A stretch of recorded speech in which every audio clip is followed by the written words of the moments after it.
한 사람이 한 자리에 계속 있을 수 없기 때문에 반복해서 다른 사람으로 바꿔야 합니다. 그러기에 나만 잘해서 되는 것이 아니고 새로운 사람도 잘해야 좋은 성과를 얻을 수 있겠지요. 반갑습니다. 셋단자 831강입니다. 오늘은 대신할 대자를 중심으로 하는 5개 한자를 셋단자로 해석해 보겠습니다. 먼저 중심자로 사용될 대신할 대자입니다. 대신할 대자는 대신하다는 뜻이 있죠. 대신이라는 것은 어떤 자리나 역할을 바꾸어서 새로 맡는 것입니다. 이 대신할 대자는 사람인변에 취할 익자로 구성되었죠. 그 중에 사람인변은 사람을 의미하고 취할 익자는 취하다는 뜻이 있습니다. 그래서 대신할 대자는 사람을 취하는 것이 대신이라 표현하고 있습니다. 다시 말해서 다른 사람을 정해서 내 일을 맡기는 것이죠. 한 사람이 계속해서 한 자리에 있을 수 없습니다. 수시로 임무를 교대해야 되는 것이죠. 그러려면 다른 사람이 내 대신 와야 됩니다. 다른 사람을 취해서 내 대신 그 자리를 맡기는 것이죠. 이것이 바로 대신할 대자입니다. 대신할 대자는 사람을 취하는 것이 대신이라 표현하고 있습니다.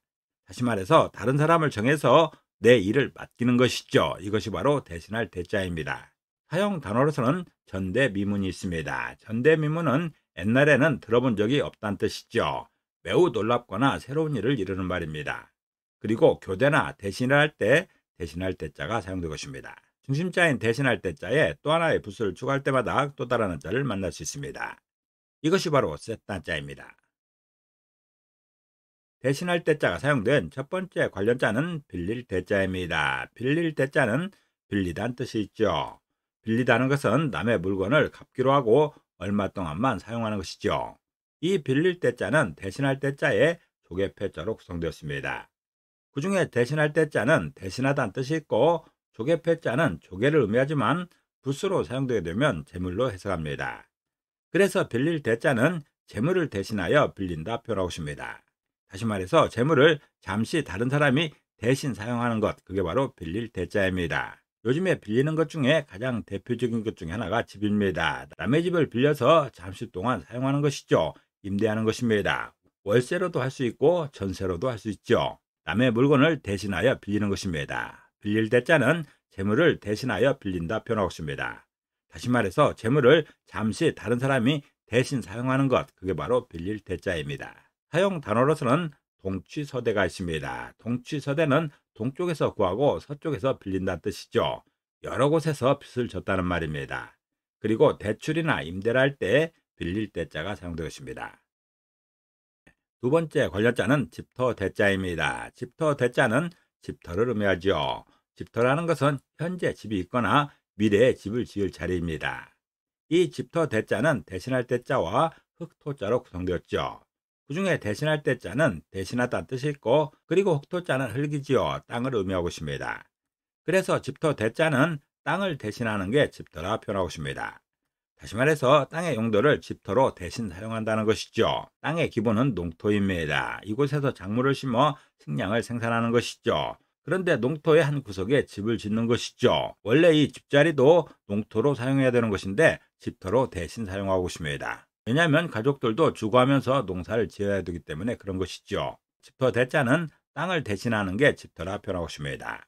다시 말해서 농토로 사용되어야 될 그 땅의 용도를 집터로 대신 사용한다는 것입니다. 그것이 바로 집터 대자의 설명입니다. 사용 단어로서는 나대지가 있죠. 나대지는 지상에 건축물이나 구축물이 없는 대지를 말합니다. 비어있는 땅을 말하는 것이죠. 그리고 가대나 묘대라 할 때 집터 대자가 사용되고 있습니다. 대신할 대자가 사용된 세 번째 관련자는 자루 대자입니다. 자루 대자는 자루를 의미하지요.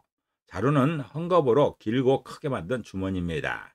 이 자루 대자는 대신할 대자와 옷 의자로 구성되었습니다. 그 중에 대신할 대자는 대신하다는 뜻이 있고 옷 의자는 옷을 의미하고 있습니다. 그래서 자루 대자는 옷을 대신하는 게 자루라 표현하고 있습니다. 다시 말해서 자루를 옷으로 대신 사용한다는 그런 설명입니다. 이것이 바로 자루입니다. 옷으로 대신 사용하기는 참으로 어렵지요. 그러나 가난하던 시절에는 얼마든지 있던 그런 일입니다.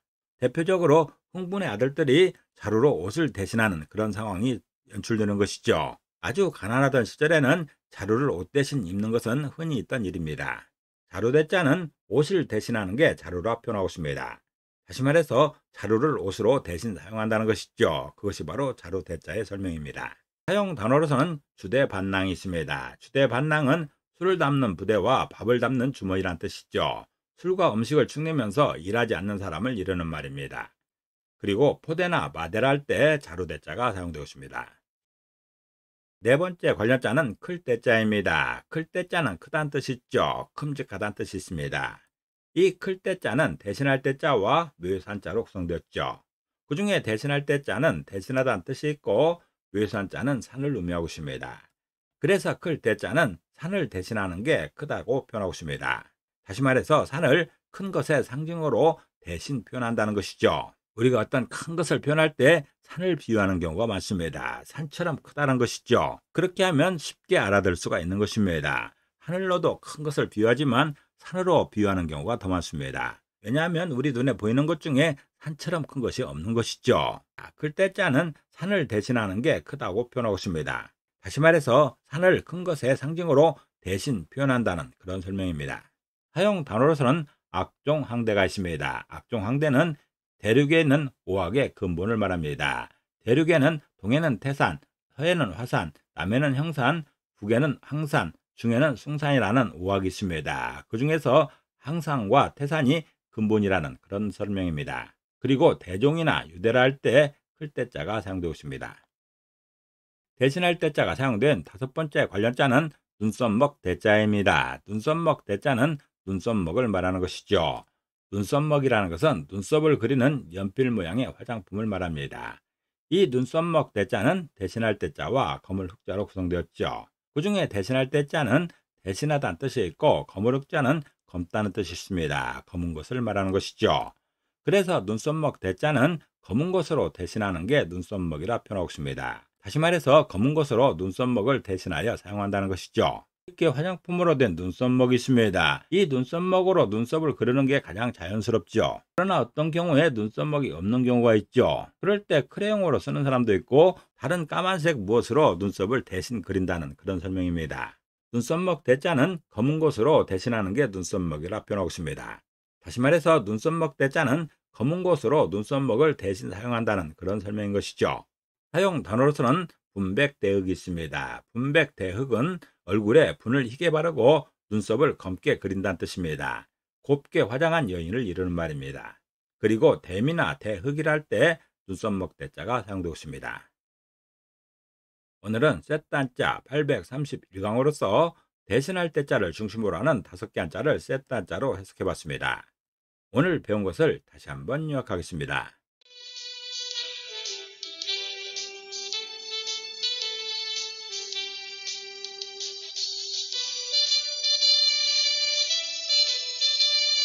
오늘도 평안을 기도합니다. 감사합니다.